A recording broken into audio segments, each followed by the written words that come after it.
आप देख रहे हैं हमारा खास कार्यक्रम हरियाणा विकास यात्रा। मैं हूं आपके साथ जागृति।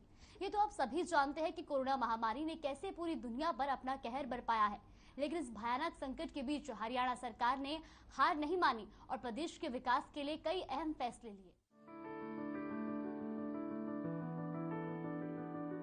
कोरोना महामारी के खिलाफ जंग जारी।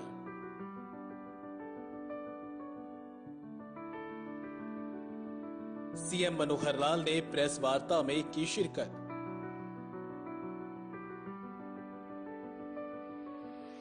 मुख्यमंत्री मनोहर लाल ने बीपीएल परिवार वालों के लिए की पहल।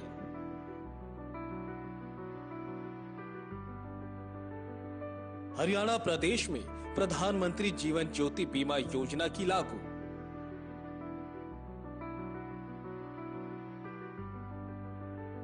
बीमा योजना का प्रीमियम देगी सरकार।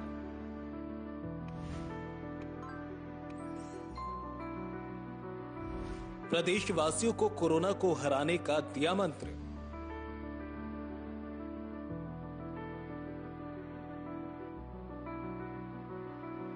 अठारह से 50 वर्ष तक की आयु के लोगों के लिए बीपीएल योजना की लागू।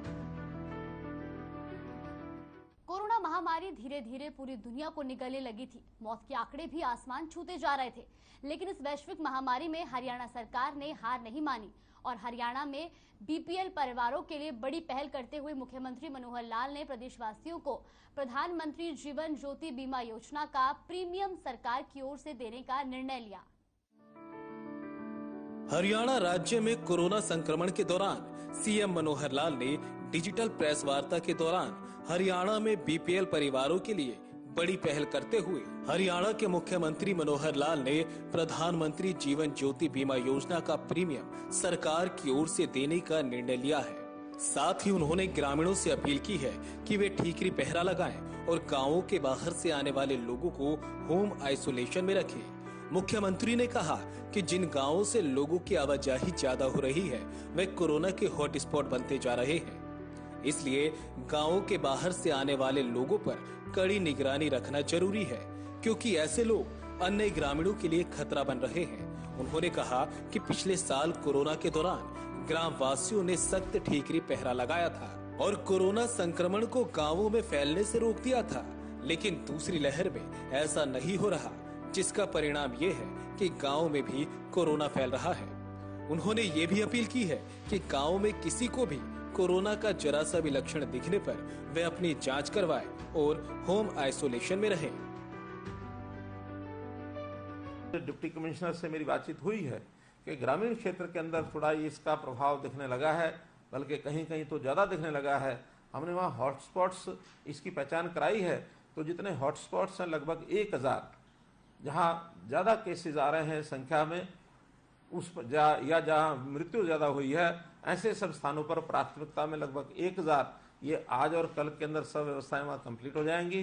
15 तारीख परसों सुबह से जो फील्ड के लोग हैं वो घर घर जाके सर्वे करना शुरू करेंगे और वहाँ जो कैंप्स बनेंगे, आइसोलेशन जो सेंटर्स होंगे, उन सेंटर्स के अंदर अलग से टीम होगी। वो टीम वहाँ बैठ करके ऐसे लोगों का जो प्रारंभिक उपचार है वो करेंगे। जो उसमें मॉडरेट और सीवियर जो पेशेंट्स मिलेंगे उनको पीएचसी, सीएचसी अथवा हॉस्पिटल्स में वहाँ डाइवर्ट करेंगे। और अगर हमारे सिविल हॉस्पिटल्स में अगर आवश्यकता होने पर वहाँ बेड्स अगर कम रहे तो उनको प्राइवेट हॉस्पिटल्स के अंदर रेफर करेंगे और आयुष्मान भारत का जो हमारे सिस्टम है, स्कीम है, उस स्कीम में उनका वहाँ इलाज होगा। तो ये एक बहुत नीचे तक की तैयारी हमारी हो गई है। सभी डीसीज ने यकीन दिलाया है कि हम कल सायंकाल तक इस व्यवस्था को करके परसों सुबह से हम काम करेंगे।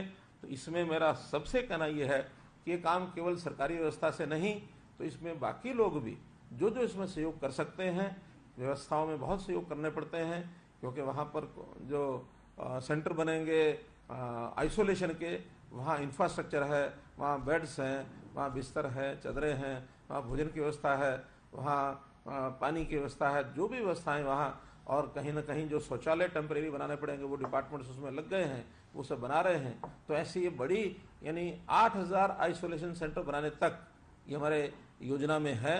अगर ये आगे बढ़ाने की आवश्यकता पड़ी तो हम बढ़ाएंगे।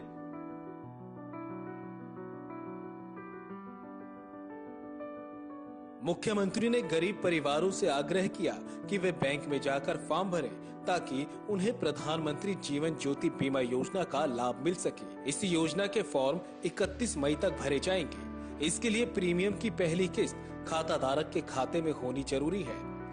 जैसे ही उसके खाते से किस्त का प्रीमियम कटेगा तो सरकार की ओर से उसके खाते में प्रीमियम की राशि जमा करवा दी जाएगी। ये योजना 18 से 50 वर्ष तक की आयु के लोगों के लिए है, जिसका सालाना प्रीमियम 330 रुपए है। बीपीएल के पात्र परिवारों के लिए इस योजना का प्रीमियम उनके खाते से कटने के बाद भविष्य में भी हर वर्ष उनके खाते में जमा करवाया जाता रहेगा। इस योजना के तहत प्रदेश के पात्र व्यक्ति की किसी भी कारण से मृत्यु होने पर परिवार को 2 लाख रुपए का बीमा लाभ मिलता है। सीएम मनोहर लाल ने कहा कि कोरोना की दूसरी लहर के दौरान जिन गरीब परिवारों के ऐसे व्यक्तियों की अकाल मृत्यु हो गई है और वे किसी कारणवश इस योजना के लाभ के लिए फॉर्म नहीं भर पाए, उन्हें सरकार की ओर से 2 लाख रुपए की राशि का लाभ दिया जाएगा। इस योजना के लिए लाखों परिवार पात्र हैं। उसके लिए वैसे तो प्रधानमंत्री जी ने पिछले वर्ष एक योजना लागू की थी और उस योजना का नाम था, अभी भी चल रही है, मुख्यमंत्री जीवन ज्योति योजना, क्षमा करें, प्रधानमंत्री जीवन ज्योति योजना। तो प्रधानमंत्री जीवन ज्योति योजना में प्रावधान ये है कि 330 रुपये वार्षिक उस योजना में प्रीमियम देना होता है और वो प्रीमियम जो बीमा करता है वो स्वयं देता है। हर वर्ष जनधन योजना अकाउंट के माध्यम से जाता है। 50 वर्ष तक की आयु का 2 लाख रुपए का ये बीमा होता है। कुछ लोगों ने पिछले वर्ष इसकी सदस्यता ली है और बीमा कराया है, लेकिन बहुत कम मात्रा में कराया है। तो आज उस योजना को मैं इस रूप में रख रहा हूं कि हरियाणा के जितने भी खास करके बीपीएल के परिवार 1,80,000 रुपए तक की वार्षिक आय, 15,000 रुपए महीने की आय, ऐसे परिवारों के लिए आज एक योजना लेके आए हैं कि वो सब बैंक में जाकर के अपना एक फॉर्म भरें और फॉर्म भर करके वहां दे दें। पहली किस्त का 330 रुपया उनके जनधन अकाउंट में जमा रहना चाहिए। पहली बार की किस्त अब वो जिस दिन भी बीमा करने वाली कंपनी यानी लाइफ इंश्योरेंस कंपनी वो जिस दिन भी उसको लागू करेगी 31 मार्च से पहले वो लागू हो जाएगी, वो बैंक से पैसा ले लेंगे। उस पैसे को इस महीने की जो पहली किस्त होगी उसको तुरंत हम रियम्बर्स करेंगे, जाएगा उनके खाते में से, लेकिन उसके खाते में ही हम रियम्बर्स करेंगे और आगे लगातार 50 वर्ष तक की आयु तक वो पैसा सरकार अपने पास से देगी, ताकि किसी भी कारण से, बीमारी से, कोविड से, दुर्घटना से, किसी भी कारण से व्यक्ति की मृत्यु होती है तो 2 लाख रुपए उसको तुरंत मिल जाए। जिस तेजी से कोरोना वायरस का संक्रमण बढ़ा है उतना ही दुनिया भर में लोगों में भय बढ़ता गया, लेकिन हरियाणा सरकार ने हिम्मत बांधकर इस विनाशकारी काल का डटकर सामना किया और सीएम ने ग्रामीणों से अपील की है कि वह ठीकरी पहरा लगाए और गांव के बाहर से आने वाले लोगों को होम आइसोलेशन में रखें। साथ ही मुख्यमंत्री ने गरीब परिवारों से आग्रह किया कि वह बैंक में जाकर फॉर्म भरें ताकि उन्हें प्रधानमंत्री जीवन ज्योति बीमा योजना का लाभ मिल सके। सीएम ने प्रेस वार्ता में कहा कि किसी भी परिवार का कोई सदस्य दुनिया से चला जाता है तो उसके कारण बेहद पीड़ा होती है। बहुत से परिवार असमय हादसे से उबर नहीं पाते। उन्होंने कहा कि चूंकि बहुत से परिवार ऐसे हैं जो गरीबी में जीवन जी रहे हैं और उनका कई बार कमाने वाला व्यक्ति कम उम्र में दुनिया से विदा हो जाता है, तो उस परिवार के समक्ष संकट की स्थिति उत्पन्न हो जाती है। ऐसे परिवारों के लिए ये योजना सहायक होगी। उन्होंने कहा कि हरियाणा सरकार इससे पहले भी कोविड महामारी के दौरान बीपीएल परिवारों के लिए वित्तीय सहायता की कई योजनाएं चला रही है।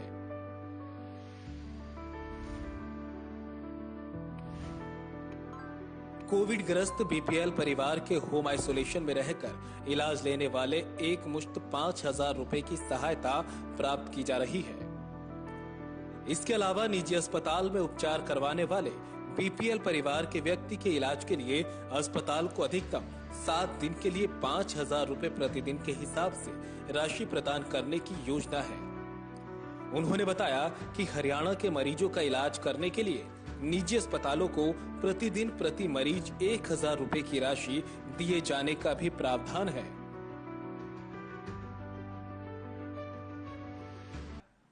कि हम हर किसी के लिए दवा भी कर सकते हैं, दुआ भी कर सकते हैं, लेकिन दिलासा देना भी आवश्यक है। तो ये बहुत छोटी मात्रा में दिलासा देने की काम हमने किया है। अन्य प्रकार की भी सहायताएं जो पहले हम देते हैं वो हम लगातार जारी रखेंगे। किसी भी परिवार को कष्ट ना आए ये हम देंगे। इससे पहले भी 3 स्कीमें हमने जो घोषणा की है उसको मैं फिर याद करा देता हूं कि एक तो जो लोग कोविड पेशेंट हैं और एडमिशन उन्होंने नहीं लिया, हरियाणा के बीपीएल के लोग 1,80,000 रुपए तक की राशि कमाने वाले लोग, उनको लमसम 5,000 रुपये मिलेगा। हरियाणा के जो लोग प्राइवेट हॉस्पिटल्स में एडमिशन लेते हैं उन सबका 1 लाख रुपया प्रतिदिन प्रति बेड 7 दिन तक एक पेशेंट के लिए वो सरकार रिइंबर्स करेगी अस्पतालों को। और ये जो बिल उनके हमने राशि तय की है 18,000 रुपया, 8,000 से लेकर 18,000 रुपये तक जो उनको बिल पे करना पड़ता है, उसमें 5,000 रुपया प्रतिदिन के हिसाब से मैक्सिमम 7 दिन तक 35,000 रुपया ये उन बीपीएल परिवारों के लिए ये सरकार रिइंबर्स करेगी अस्पतालों को। इसी पत्रकारों द्वारा पूछे गए सवाल के जवाब में मुख्यमंत्री ने कहा कि प्रदेश के निजी और सरकारी अस्पतालों में 17,000 ऑक्सीजन बेड हैं, जिनमें से लगभग 13,500 पर मरीज दाखिल हैं। उन्होंने कहा कि हालांकि इस ऑक्सीजन बेड की व्यवस्थाओं में 60% योगदान निजी अस्पतालों का है, लेकिन ये बात कष्ट देती है कि जब पता चलता है कि कुछ अस्पताल निर्धारित रेट से अधिक की राशि वसूल करते हैं। ऐसा करने पर पकड़े जाने पर आपराधिक अधिनियम के तहत कार्रवाई करते हुए ऑक्सीजन सप्लाई बंद करने और डी रजिस्ट्रेशन जैसी कार्रवाई भी अमल में लाई जा सकती है। उन्होंने एम्बुलेंस वालों से भी तय रेट से ज्यादा न वसूलने का अनुरोध किया। बड़ा विषय है वो है प्राइवेट अस्पतालों का। प्राइवेट अस्पतालों में इलाज के अंदर बहुत बड़ा योगदान वो कर रहे हैं, क्योंकि केवल सरकार की व्यवस्था से इतने सब मरीजों का शायद इलाज करना संभव नहीं था।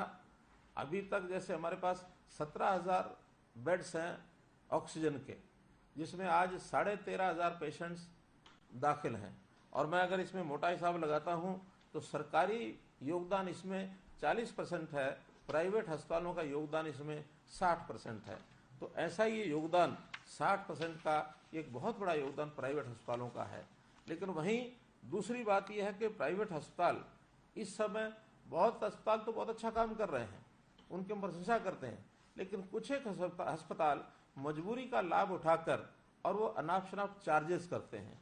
अब ये अनाप शनाप चार्जेस बहुत लोग ऐसे हैं जो सहन नहीं कर सकते हैं।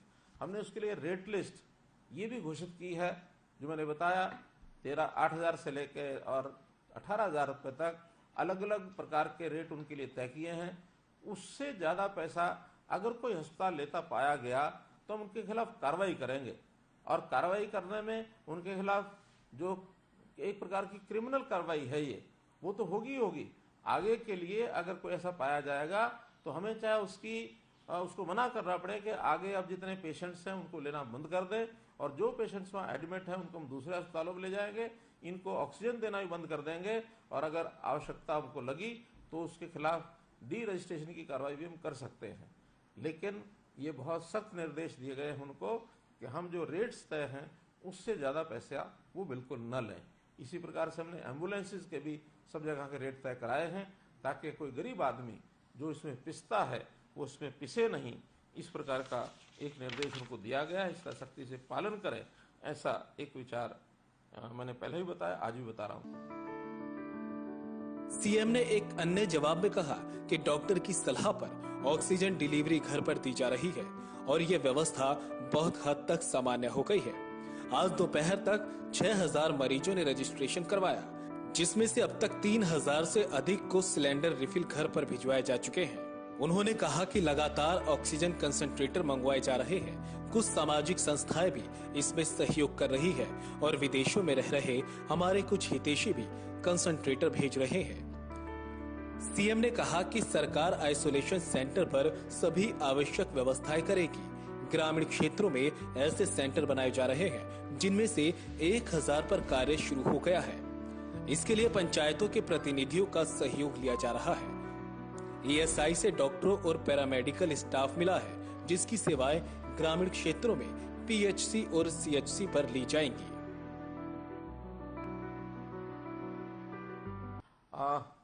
तीसरा एक विषय है ऑक्सीजन की डिलीवरी। ये ऑक्सीजन की डिलीवरी हम जो घर घर में आवश्यकता एक पेशेंट को पड़ती है, डॉक्टर्स की रिकमेंडेशन के ऊपर इनकी रजिस्ट्रेशन के लिए हमने कहा है कि वो लोग रजिस्टर कराएं अपने आप को। और अभी तक जो जानकारी है www.oxygenhry.in, तो इस प्रकार से इस वेबसाइट के ऊपर ये प्रावधान किया गया है। 6000 लोगों ने इस समय तक उसमें अपने आप को रजिस्टर किया है, जिसमें से लगभग 2800 लोगों के घरों में ऑक्सीजन कल तक पहुंच गई है। आज 847 लोग ऐसे हैं जिनकी डिलीवरी आज की गई है, तो ऐसा लगभग ये 3700 लोगों को दी जा चुकी है।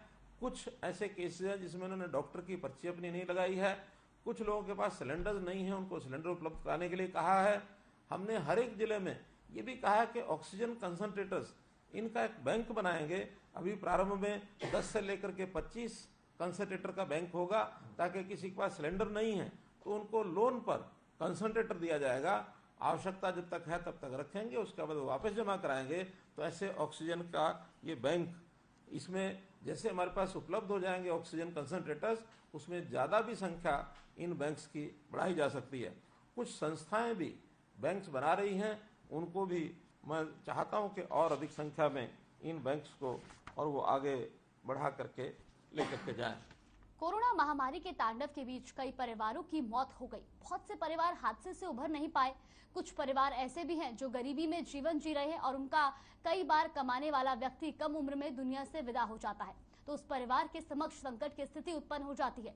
ऐसे परिवारों के लिए मुख्यमंत्री ने वित्तीय सहायता की कई योजना भी चलाई। कोविड ग्रस्त बीपीएल परिवारों के लिए होम आइसोलेशन में रहकर इलाज लेने वालों को एक मुश्त 5000 रुपए की सहायता प्रदान करने की भी योजना चलाई है।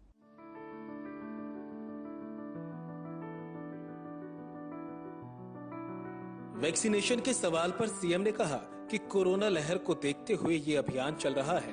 अब तक लगभग 47 लाख इंजेक्शन लग चुके हैं। इसके अलावा 18 से 45 वर्ष की आयु के लोगों के लिए 50 लाख डोज के ऑर्डर दिए गए हैं, जिसमें से अभी तक 6 लाख वैक्सीनेशन की डोज मिल चुकी है। दूसरी डोज प्राथमिकता के आधार पर दी जा रही है। उन्होंने कहा कि वैक्सीन आपूर्ति में से 20% फ्रंटलाइन वर्कर के लिए रिजर्व किया गया है। इनमें बिजली, रोडवेज, जन स्वास्थ्य और पत्रकार शामिल हैं। रूसी वैक्सीन स्पुतनिक के लिए ग्लोबल टेंडर की व्यवस्था कर ली गई है। वैक्सीन के लिए सारा खर्च सरकार की ओर से वहन किया जाएगा। सरकारी अस्पतालों में वैक्सीन निःशुल्क लगाई जाएंगी। एक अन्य सवाल के जवाब में उन्होंने कहा कि ऑक्सीजन बेड की कोई कमी नहीं है। ग्रामीण क्षेत्रों की पीएचसी व सीएचसी में 5 से 20 बेड तैयार किए जा रहे हैं, जिनमें से कुछ स्थानों पर शुरू हो गए हैं। पिछली बार जैसे हमने किया था, इस बार भी वैसा ही विषय। फिर हमने कहा था कि जिन लोगों ने कोई प्रश्न अपने करने होंगे वो इस पीसी से पहले भी भेज सकते हैं और पीसी के दौरान भी भेज सकते हैं। तो मेरे पास लगभग 15-16 प्रश्न पहले आए हैं, ये और भी आ गए हैं अभी इसी समय। तो जो पहले आए हुए हैं मैं उनको पहले एक बार आपके सामने रख देता हूँ। बहुत लोगों ने प्रश्न किए हैं इसमें। एक बात मुख्य रूप से कि बहुत से बंधुओं ने जो वैक्सीनेशन का जो प्रोग्राम है उसके संबंध में ज़्यादा प्रश्न आए हैं। जैसे अगर उसमें नाम लेकर के मैं बताता हूं तो राजकुमार जी चौधरी हैं हमारे नेटवर्क 10 पर। इसी प्रकार से दूसरा वैक्सीन का प्रश्न है पंजाब केसरी नारनौल से श्री रामचंद्र सैनी। ऐसे ही Sanjay ji PTI, Yogendra Sharma state bureau chief Dainik Haribhoomi. फिर हमारे दिनेश भारद्वाज दैनिक ट्रिब्यून चंडीगढ़,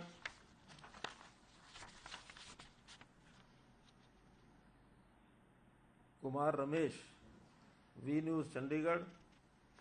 तो ऐसे 5-6 प्रश्न वैक्सीन के हैं। उस संबंध में मैं एक जो जानकारी है वैक्सीन की वो सबको बता देता हूँ, उसी में सबके उत्तर आ जाएंगे। और पहली बात तो यह है कि अलग अलग फेजेज में अलग अलग वैक्सीन का प्रोग्राम शुरू किया गया। पहले 60 वर्ष से ऊपर के, फिर 45 से 60 जो क्या बोलते हैं कोमोर्बिडिटीज उनका शुरू किया गया। फिर 45 से 60 नॉन कोमोर्बिडिटीज का शुरू किया गया। फिर 18 से लेकर के 45 तक इनको शुरू किया गया। अलग अलग फेज पर ये शुरू हुआ है। गवर्नमेंट का सिस्टम अलग, प्राइवेट का सिस्टम अलग। इसमें भी चूंकि प्राइवेट के लोग पैसा खर्च करके लेकर के आते थे, वो खर्च करके ही लगाते थे, तो फर्स्ट डोज का अपने अपने हिसाब से सबने चलाया है। अब जब से 18 से 45 शुरू हुआ है, तब से वैक्सीन की इंजेक्शन की जितनी क्वांटिटी हमको मिलनी चाहिए थी, हमने 50 लाख कोवैक्सीन का जो पहले ऑर्डर दिया था, उसमें से मात्र भी 6 लाख हमको मिली हैं। 3-3 लाख करके अलग अलग बैचेज में ये आ रही है। तो उसके अंदर 2 कंपनियों का, कोवैक्सीन और कोविशील्ड, ये 2 कंपनियों के वैक्सीन के टीके हमको मिल रहे हैं। जितने मिल रहे हैं उनको हम लगा रहे हैं। अब प्राथमिकता जो केंद्र सरकार की ओर से भी ये सूचना मिली है कि प्राथमिकता जिनको सेकेंड डोज लगनी है उनको दी जाएगी, क्योंकि फर्स्ट डोज के बाद सेकेंड डोज टाइम पीरियड के साथ लगाना जरूरी है। उसमें चाहे वो सरकारी में लगी हो अथवा प्राइवेट में फर्स्ट डोज लगी है, तो उनको सबको प्राथमिकता के आधार पर लगाया जाएगा। और बाकी सबका अब रजिस्ट्रेशन के आधार पर यह सारा काम होता है। 15 से 45 तक, 18 से 45 तो पहले रजिस्ट्रेशन होती है। रजिस्ट्रेशन के बाद अपॉइंटमेंट ली जाती है। अब संयोग से रजिस्ट्रेशन और अपॉइंटमेंट में जो लोग आईटी से भी हैं, शहरों के लोग हैं, वो थोड़ा सा आगे बढ़ जाते हैं। कारण क्या कि उसके अंदर कहीं रोक नहीं है, कोई भी व्यक्ति कहीं भी जा करके अपना कोवैक्सीन का टीका लगवा सकता है। फिर भी हम कोशिश कर रहे हैं कि इसमें कोई रास्ता निकाला जाए कि ग्रामीण क्षेत्र के अंदर भी जहां कोवैक्सीन के अभी इंजेक्शन नहीं पहुंचे हैं, वहां पहुंचा करके पैरेलली बराबर उनको भी शुरू हो। हाँ, इसके अंदर 20% हमने रिजर्वेशन किया है। जो फ्रंट लाइन वर्कर्स हैं, फ्रंट लाइनर्स, सरकारी कर्मचारी खास करके, जिसमें पावर डिपार्टमेंट है, हेल्थ डिपार्टमेंट तो पहले लग गया है, हेल्थ डिपार्टमेंट और अर्बन लोकल बॉडीज और पुलिस, इनके लोगों को पहले लगाया जा चुका है। लेकिन अभी तो power department, roadways, public health, ऐसे जो फील्ड के लोग हैं जिनको फील्ड में क्योंकि काम कर रहे हैं, इसलिए इनको लगाना, इसमें पत्रकार बंधु भी हैं, उनको भी हमने रखा है। तो ऐसे सब लोगों को प्राथमिकता पर पहले लगाया जाए। इनके जो वर्क प्लेस हैं उन स्थानों पर लगेगा। तो 20% इनके लिए रिजर्वेशन रखा है। जब ये सब एम्प्लॉइज का और सब ये फ्रंट लाइन वर्कर्स 20% में पूरे होंगे, उसके बाद ये भी जनता के लिए खोल दिया जाएगा। तो ऐसी उपलब्धता के कारण से ये सब विषय थोड़ा सा कठिनाई में आ रहे हैं। हम इसको जैसे जैसे उपलब्ध हो, जो ब्रांड हैं अभी 2 ही हैं। तीसरा, भारत सरकार ने स्पुतनिक का जो कोवैक्सीन का इंजेक्शन है उसको हरी झंडी दे दी है। अब हम प्रयत्न करेंगे कि उस कंपनी के भी हमको मिल सके ताकि और लगाया जा सके। पत्रकारों से पूछे गए सवाल के जवाब में मुख्यमंत्री ने कहा कि कोविड के कारण ब्लैक फंगस के मामले सामने आने पर स्वास्थ्य विभाग ने कार्य करना शुरू कर दिया है। इस पर जल्द ही काबू पा लिया जाएगा। उन्होंने संकट के समय में विपक्ष से सहयोग की अपील की है। उन्होंने कहा कि मेडिकल जैसे पवित्र कार्य पर शंका करना ठीक नहीं है, इसलिए लक्षण दिखने पर जांच अवश्य कराएं। मुख्यमंत्री ने कहा कि यदि उनके संज्ञान में कोई समस्या एवं सुझाव आते हैं तो वे उनके ट्विटर हैंडल पर डाल सकते हैं। इस पर 24 घंटे नजर रहती है और समस्या का तत्काल समाधान करवाया जाएगा।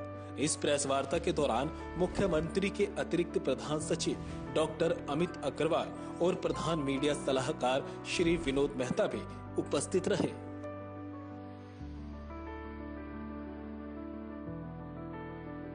Vipin Parmar, India news. हरियाणा ने संक्रमण को रोकने के लिए जो मैकेनिज्म तैयार किया वो काम कर रहा है, पर अब चिंता गांव में बढ़ रहे संक्रमण की है। इसको लेकर सरकार किस तरह आगे बढ़ रही है, मैंने इस विषय में बता दिया है कि गांव की व्यवस्था हम ठीक से कर रहे हैं। कोरोना मैसेज को कंट्रोल करने में हरियाणा काफी हद तक सफल होता दिख रहा है, लेकिन एक और चुनौती ब्लैक फंगस की सामने आ गई है।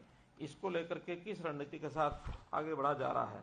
अब ये 2 दिन से ही बहुत ज्यादा चुनौती इसकी हमको ध्यान में आ रही है, जो ब्लैक फंगस की है। हमारा हेल्थ डिपार्टमेंट और मेडिकल एजुकेशन डिपार्टमेंट, इन लोगों ने उस पर काम करना शुरू किया है कि इसी के साथ साथ, कोविड के साथ साथ ब्लैक फंगस के जो केसेस हैं उसमें कौन सी उचित दवाई रहेगी, क्या उचित इलाज होगा, क्योंकि ये भी एक प्रकार का एक नया रोग ये सामने आया है। तो इस प्रकार से इस पर काम करना शुरू कर दिया है और मैं समझता हूँ इसके ऊपर हमारे जो मेडिकल हेल्थ डिपार्टमेंट के लोग हैं वो इसके ऊपर काबू पा लेंगे। तो आपने देखा कि हरियाणा सरकार कोरोना महामारी के दौरान प्रदेशवासियों के लिए कई कड़े रुख अपनाए। कोरोना महामारी से निपटने के लिए कई अस्पतालों और वार्डों का निर्माण करवाया। कोरोना काल के दूसरी लहर में ऑक्सीजन की कमी को देखते हुए ऑक्सीजन प्लांट भी लगवाएं ताकि मरीजों का इलाज आसानी से हो सके और प्रदेश भर को इस विनाश की घड़ी से बचाया जा सके। इस संकट के समय मुख्यमंत्री मनोहर लाल ने प्रदेश में बीपीएल परिवार वालों को प्रधानमंत्री जीवन ज्योति बीमा योजना का प्रीमियम सरकार की ओर से देने का निर्णय लिया है।